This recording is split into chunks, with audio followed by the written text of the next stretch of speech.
The moment my boss called me into his office with that stretched, insincere smile, I felt something sink inside me. It was the same expression he wore every time he wanted to sound sympathetic without actually feeling anything. I'd been working there for 2 years, showing up early, staying late, fixing mistakes other people made, covering shifts nobody else wanted. None of that mattered the second he decided to cut my hours. He gestured at the chair like we were about to have a friendly talk. Then he slipped into his script. He said the company was adjusting staff allocation, that budgets were tight, and that my position needed to be reevaluated. All those corporate phrases that basically meant, you getting less money and we don't care how it affects your life. When he told me he was cutting my hours nearly in half, I felt the air leave my chest. Rent, groceries, bills, everything flashed through my mind in a single heavy second. I asked why I was the one chosen when there were newer employees. Less skilled workers, people who didn't know half of what I did. He shrugged casually and said I was easy to adjust. Like he was rearranging office furniture, not talking about someone's livelihood. I walked out of his office feeling smaller than I had in years. The following weeks were exhausting. I worked my reduced hours, trying not to think about the paycheck, shrinking like a puddle in the sun. I kept showing up, kept working hard because it was all I knew how to do. But every night I sat down with my bank app and wondered how long before everything fell apart. Quietly, without telling anyone, I started applying for other jobs. I didn't expect anything to happen quickly. But then a friend sent me an opening at his company. Better hours, better pay, actual benefits. I applied half out of hope, half out of desperation. Within a week I got the job. The offer email felt unreal. 2 years of being overlooked, underpaid and undervalued. And suddenly someone else saw exactly what I brought to the table. The next morning, I resigned. My boss didn't take it well. He called me into his office again, but this time the smile was gone. He wanted to know why I was leaving, like the answer wasn't obvious. I told him plainly that I couldn't live on the hours he left me with. His expression changed instantly. Suddenly he had options. Suddenly he could restore my hours. Suddenly he could offer a raise that he once swore was impossible within company limits. It was almost funny watching him scramble. He had assumed I'd stick around no matter how he treated me. He assumed cutting my hours wouldn't change anything. He assumed wrong. I told him I had already accepted a new position. The shock on his face was almost satisfying. He tried again, offering more better shifts, more money, more flexibility, but I was already gone.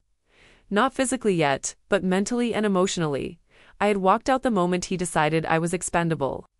On my last day, the office looked like a cautionary tale. Schedules were a mess. Machines weren't calibrated properly because I was the only one who knew the process. Inventory was backed up because I handled it quietly in the background. My coworkers were stressed, stretched thin, snapping at each other. My boss hovered around me, asking if I wanted to reconsider. He kept trying to reason with me, but each attempt only made one thing clearer. He didn't value me, he valued the convenience of having me. When my shift ended, I placed my badge on his desk and thanked him for the opportunity. His eyes were begging me to stay. I walked out without looking back. The new job felt like stepping into a different world. People were welcoming. Management respected me. Training was organized. Workloads were fair. I learned more in a month there than I had in 2 years at the old place. For the first time, I felt capable, seen and valued. And then the universe delivered the final layer of revenge, one I didn't even plan for. A few months later, I ran into one of my old coworkers at a grocery store. They looked exhausted. They told me the department I left had completely collapsed. 2 employees quit right after I did because the workload increased. Another got fired for repeatedly messing up tasks I used to handle. Clients complained about delays. Upper management started investigating the department's performance. My old boss was written up for incompetence, but the part that made everything click. They had tried to hire me back, not at my old rate, not with a small raise. They offered almost double. I didn't go back. I didn't even consider it, not because of pride, but because I finally understood something important. Leaving a place that doesn't value you isn't running away, it's leveling up. My boss didn't cut my hours because I wasn't good enough. He cut them because he assumed I wouldn't leave. His mistake cost him workers, clients, money, and eventually his reputation. My success wasn't revenge on purpose, but it became revenge all the same, and honestly. The best part wasn't watching him lose control. The best part was realizing how much I gained the moment I stopped waiting for someone who never appreciated me in the first place. I didn't realize my coworker was setting me up until the moment everything snapped into place, long after the damage had already begun. Looking back, the signs were there, small, subtle hints that something wasn't right, but I ignored them because I never imagined someone would go that far just to make me look bad. He had been at the company longer than I had. People liked him because he was charming, always smiling, always knowing exactly what to say in meetings. But beneath that easy confidence was something else, something that didn't reveal itself until it was too late. He lingered around my desk when I wasn't there. He asked strangely detailed questions about my tasks. He paid too much attention to the projects I handled. I brushed it off. I thought maybe he wanted to learn. I never suspected he was gathering information to twist later. Then things started going wrong.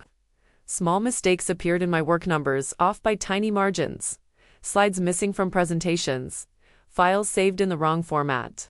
At first, I assumed I was tired or overworking myself. I double-checked everything, started saving backups, emailing confirmations, tracking timestamps, but the errors kept happening only after the work left my hands. It was the kind of problem that slowly eats away at your confidence. I started questioning myself. Maybe I messed something up. Maybe I missed a detail. That's exactly how setups work. They shift your focus inward, so you don't look at the person pulling the strings. The breaking point came during a major client project with a brutal deadline. I spent an entire night fixing issues, cross-checking numbers, making sure everything was perfect. When I submitted the final report, I finally felt a moment of relief. It disappeared the next morning. I walked into work to find an email accusing me of altering financial data. It was written like a formal report, a specific line highlighted, timestamps listed, a claim that I'd manipulated numbers to make quarterly results look better. And it was signed by my coworker. My stomach dropped. I opened my original files immediately. The numbers were correct. I checked the document he sent in his accusation. It had been edited after I submitted it. Someone had used an admin-level access to modify the file. And because admin overrides don't track user IDs the same way, it looked like the change could have been mine. HR opened an inquiry. My access to some systems was restricted. People avoided eye contact. Suddenly, every conversation felt different, heavier, suspicious. It's strange how fast a reputation shifts when someone plants the right seed. I tried to explain. I showed my saved versions, my timestamps, my email trail. But suspicion doesn't care about logic when a story has already spread. Days turned into weeks, and the weight of the accusation sat on my shoulders like an anchor. I slept poorly, constantly reviewing everything in my head, trying to find the piece of evidence that would set me free. Meanwhile, my coworker walked around with the confidence of someone who knew he was winning. He made subtle comments to others about how stressful the situation must be for me. He painted himself as concerned. Every time he passed my desk, I could feel the falseness radiating off of him. Then one afternoon, while scrolling through the system logs, I found something unusual. A small sequence of code nothing most people would notice, matching the exact method he used. Whenever he explained a task to junior staff, it showed up in the admin override activity on the weekend before the accusation. A deeper investigation revealed more. The admin access had come through a proxy connected to a location he frequently worked from. The pattern was undeniable. I compiled everything: screenshots, logs, file traces, timestamps. When I brought it to HR and the technical team, I watched the shift happen in real time. Faces that once doubted me now looked concerned, even embarrassed. They launched their own full audit. What they found matched my evidence. He had manufactured the entire setup. He was suspended within a week. You'd think the moment they cleared my name would feel triumphant. But it didn't. It felt quiet, heavy. Like I'd been holding my breath for so long that even relief was exhausting. People apologized. Some avoided me out of guilt. The office energy changed, but the damage lingered in the air like dust after something breaks.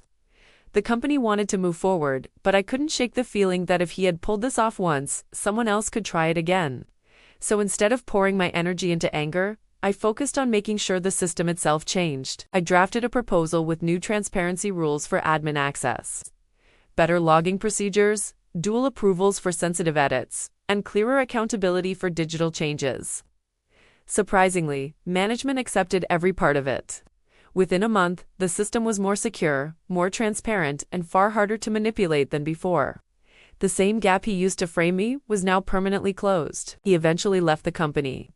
Not with a dramatic firing, but slowly, quietly.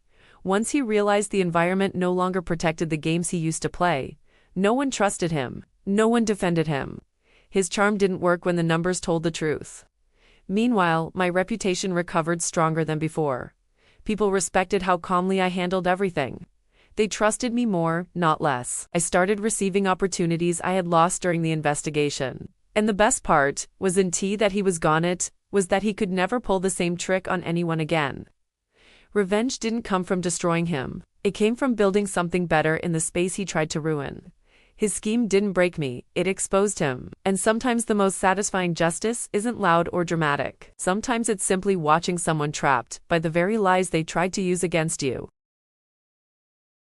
The first time my neighbor blocked my driveway, I assumed it was an accident. People make mistakes. Maybe he had guests over. Maybe parking was tight. Maybe he wasn't thinking. I stood at the edge of my driveway, staring at the oversized black truck angled directly across the exit. Its tires practically kissing my pavement. It looked intentional, but I tried not to jump to conclusions. I knocked politely on his door, but nobody answered. When he finally came out hours later, he waved at me with a lazy smirk and moved the truck without apology. That was the moment something inside me tilted.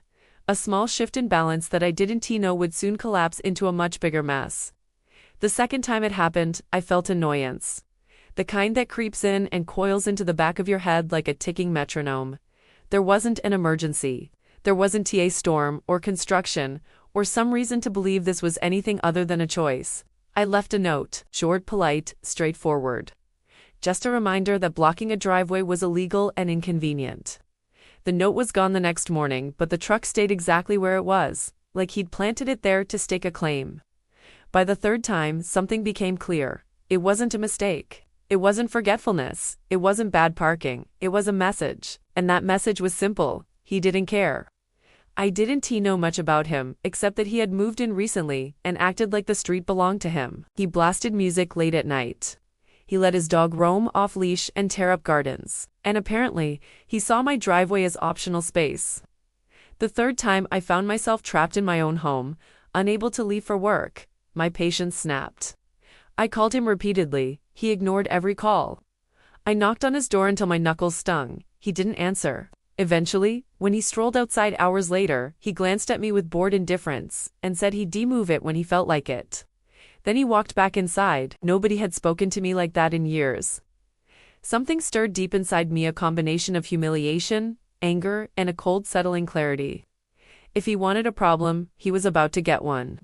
That night, while sitting in the quiet dark of my living room, I made a decision. I wasn't going to yell, fight, or argue. People like him thrive on conflict, because conflict feeds their belief in control.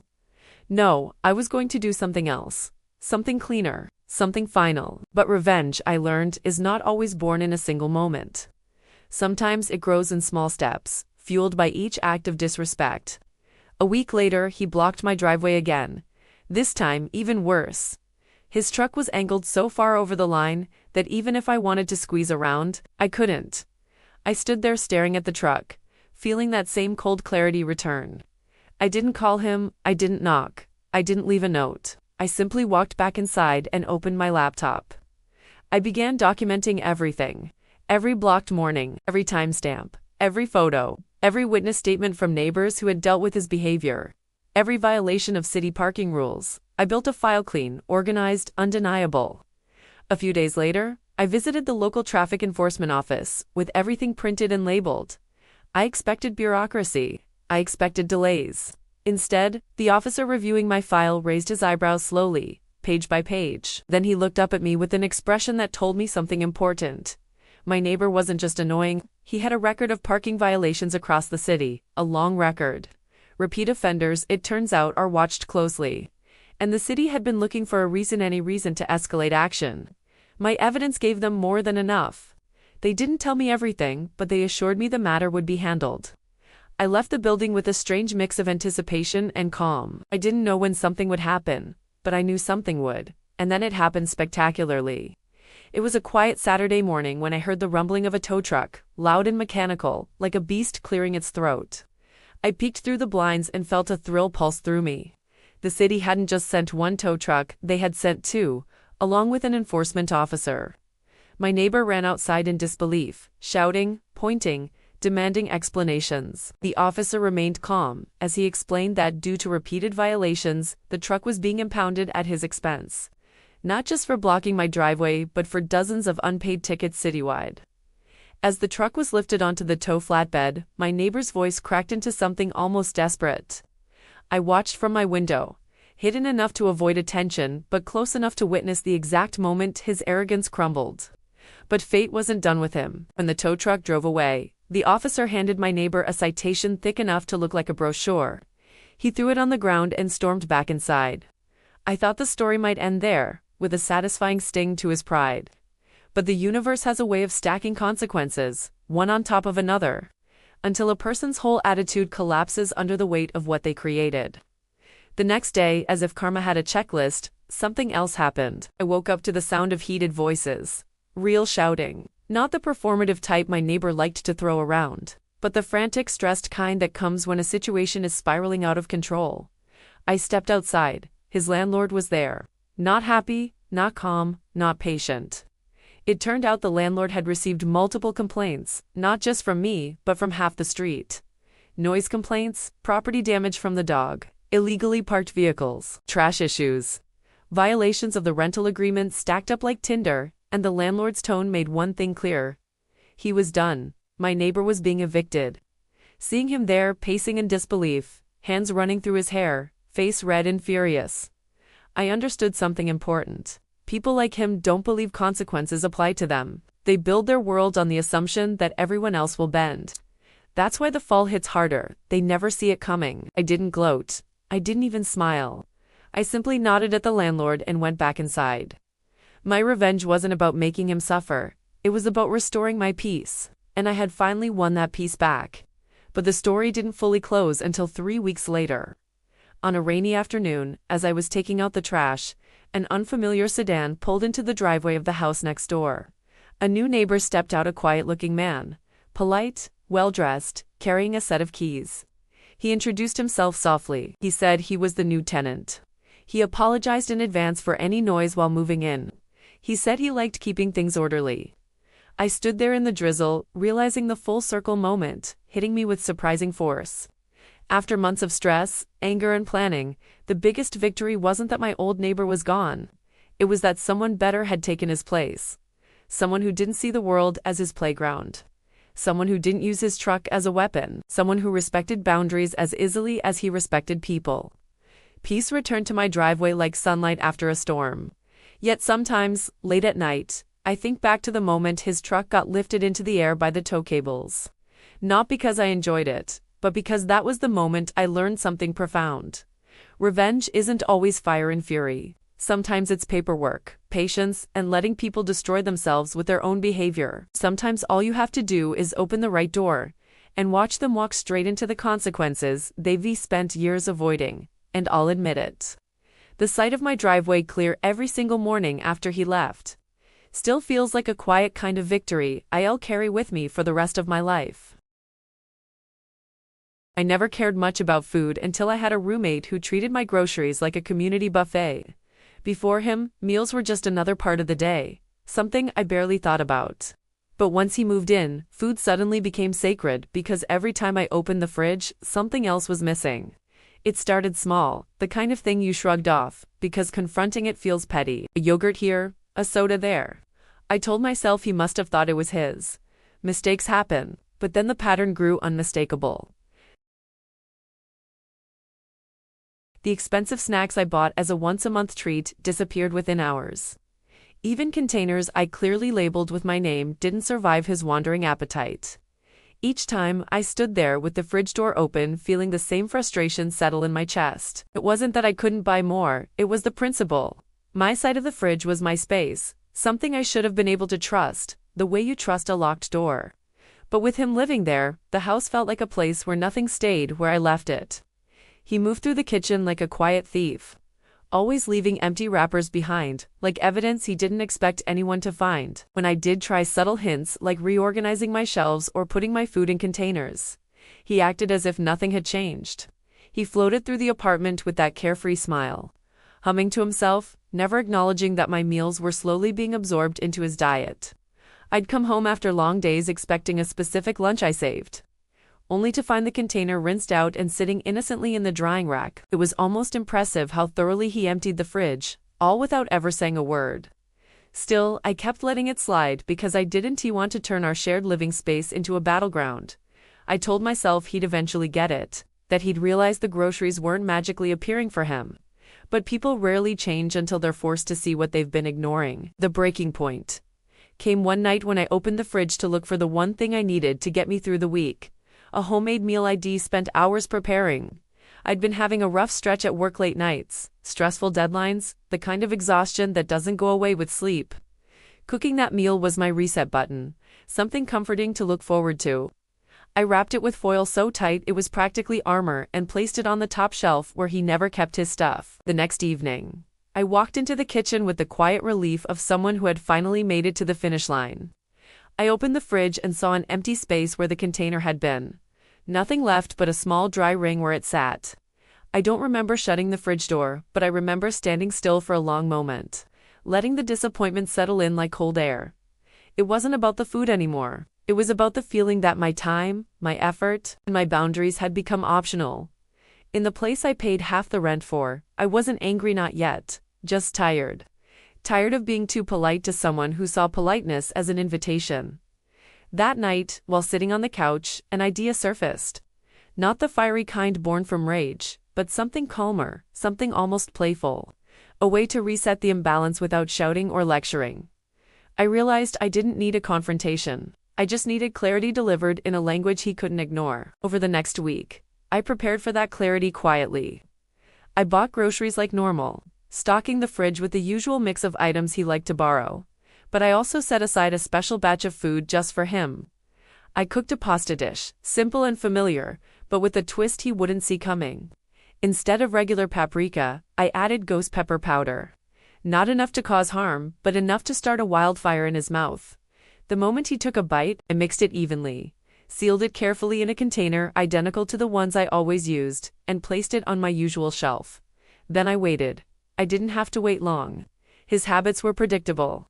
He always wandered into the kitchen late at night, when the house was quiet, and the fridge felt like a personal treasure chest.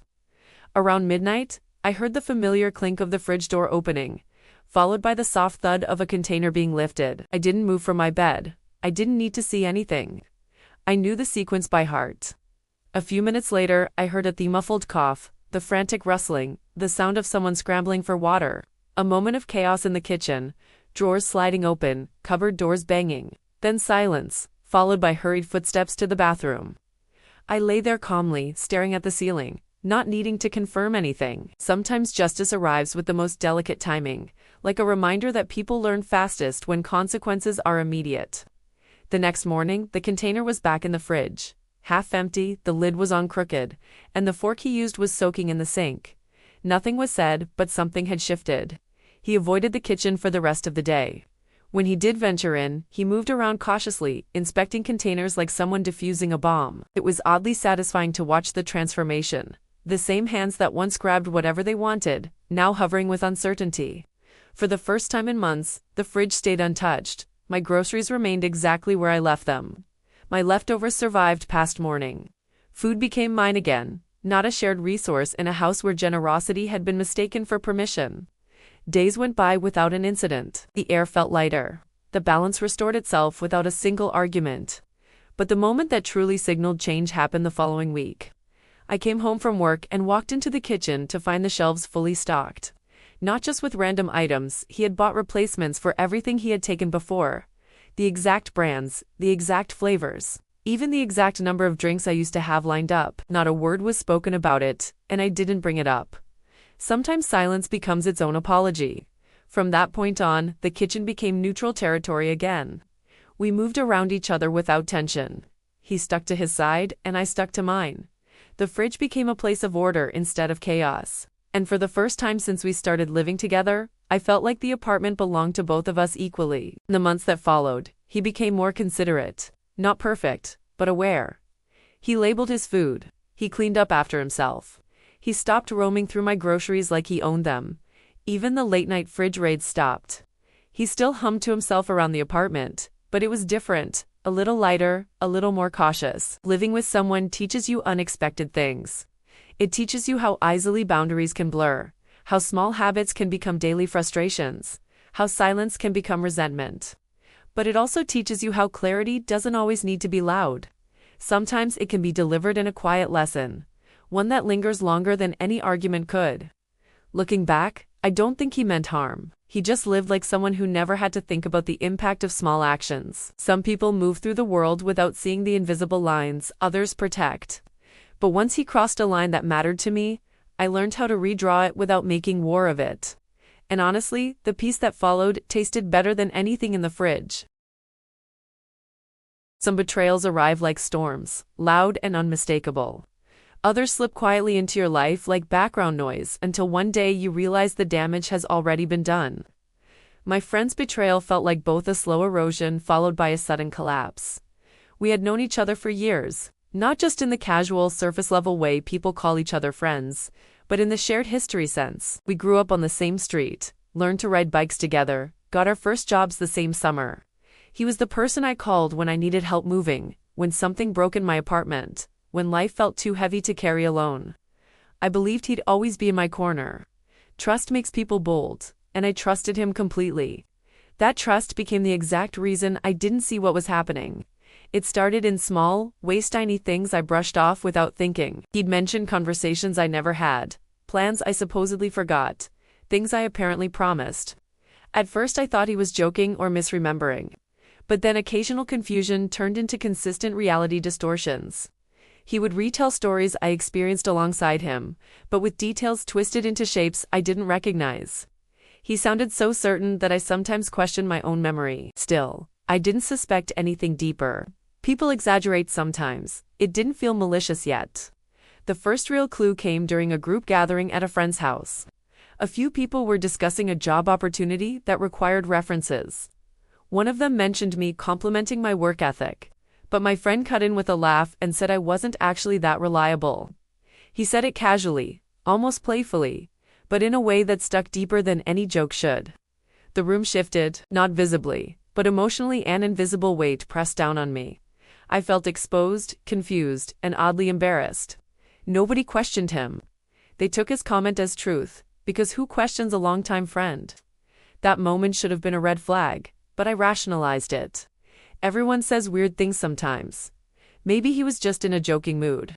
But something inside me registered the sting and stored it away. Weeks passed, little things piled up. I noticed people approaching me differently, with hesitation in their voices or questions that sounded like they came from rumors, rather than reality. Someone asked if I had really lost my temper at work. Another asked if I was struggling financially.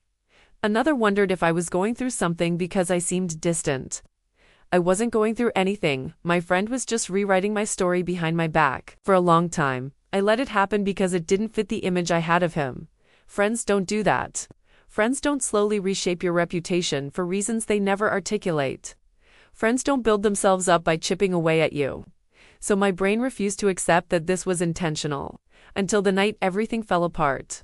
It happened at a get-together with people I'd known for years. The mood was relaxed until a conversation about upcoming job promotions began. Someone mentioned I was a top candidate for a position I'd been working toward. The room responded with mild enthusiasm except my friend, who leaned back with a look that made the hair on my arms rise. He smiled, that calm, familiar smile, and said he hoped the company had forgotten what happened. The room fell silent. My chest tightened. I asked what he meant, not out loud, but inside myself. What was he implying? Why did everyone look uneasy? Someone finally asked him what he meant. He spoke slowly, almost regretfully, describing a story of me mishandling a project years ago. A story that sounded believable, except for one fact: it wasn't real, not even close. It never happened. But he said it with such confidence, such emotional detail, that I saw doubt bloom in the room. People listened. People believed him. In that moment, I watched years of trust I'd built with those people become fragile. I left early that night. I didn't confront him. I didn't defend myself. I just walked home with a numb heaviness in my chest, realizing something I had never wanted to admit. He wasn't mistaken. He wasn't confused. He wasn't joking. He was jealous. Every recent success in my life, my job, my stability, my quiet independence had created a bitterness in him he never expressed directly. Instead, it twisted into subtle sabotage, the kind that spreads quietly and infects everything around it. The next morning, I woke up with a kind of clarity I hadn't felt in weeks. Revenge didn't cross my mind at first. I just wanted answers. But the moment I started looking deeper, the situation changed. I expected private rumors. Instead, I found a trail. Social media messages where he exaggerated my mistakes. Comments he left on posts, implying I was struggling. Private messages he sent to mutual friends framing me as unreliable. Even a few texts where he twisted something I said in confidence into a distorted confession. But the most shocking discovery came when a mutual friend forwarded me a screenshot. He had been messaging my potential employer, someone I never even told him I'd applied to. He warned them about my past issues. He tried to sabotage the job before I even got the interview. That was the moment the betrayal broke into something sharp and cold. Not sadness, not confusion, resolve. And the twist began not with anger, but with a plan, as quiet and clean as breathing. I gathered everything: screenshots, timestamps, copies of messages, evidence of his subtle defamation. I organized it, not for drama, but for clarity. Then I sent it privately to the people whose opinions had shifted. No ranting, no emotional paragraphs. Just a simple explanation, and the truth laid out plainly. People reacted exactly as I expected: shock, regret, apologies. Confusion at how someone so close could behave like that. But the real twist came when something unexpected happened. One friend reached out telling me he had experienced the same thing, subtle undermining from him for years. Another admitted he stopped sharing personal achievements because he noticed my friend grew cold whenever someone was doing well. A third revealed he'd once caught him lying about a mutual acquaintance and never confronted him. The picture became clearer with every conversation. He wasn't just jealous of me, he was jealous of anyone whose life progressed in ways his didn't. And suddenly, I saw the path forward: not revenge, but exposure. I compiled the final document, simple call/surgical. I sent it to him directly. I didn't accuse him. I didn't insult him. I didn't give him an emotional battlefield to latch onto. I just showed him what I knew, what others now knew, and what he had done. Within minutes, he blocked me. By the end of the week, almost everyone else had blocked him.